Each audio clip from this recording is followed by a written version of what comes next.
Just to become aware of who you are, this makes such a big difference to a person called Victor Ceribriocoff of Austrian in the 1950s.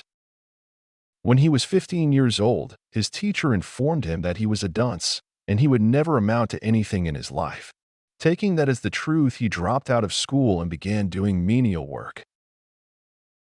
For the next 7 years, he worked as a laborer until he applied for recruitment in the army. When the army checked his IQ, they discovered that his IQ was beyond 161. Their scale was only up to 161. So, you expect about 1 out of 10,000 people to go beyond that. That was the first time he realized that he was not a dunce, but a genius. That mere self-awareness transformed his life. He began learning and writing books on his specialty, which was the lumberjack business. He joined Mensa, the Society for the Super Intelligent People. At that time, the worldwide membership of Mensa had dwindled to 4. He took over as the head of Mensa and remained its chairman for the next 40 years until death, lifting it up to be an organization of worldwide impact.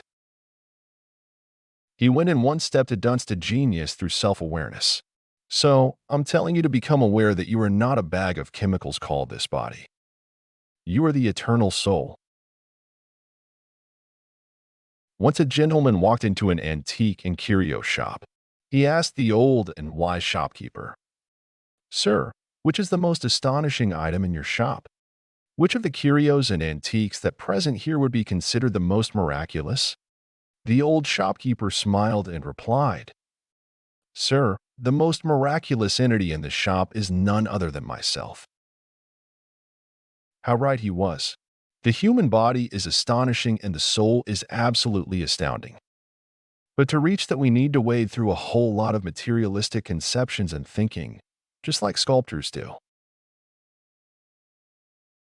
In the last 20th century in India, the most famous and accomplished sculptor has been Ramkinkar Baij.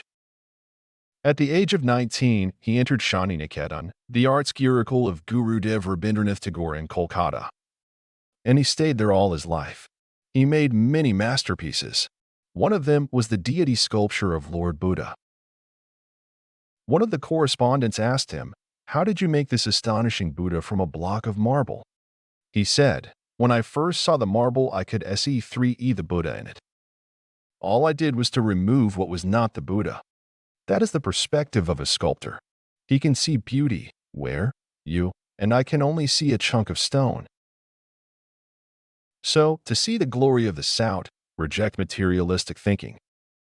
That is the real you.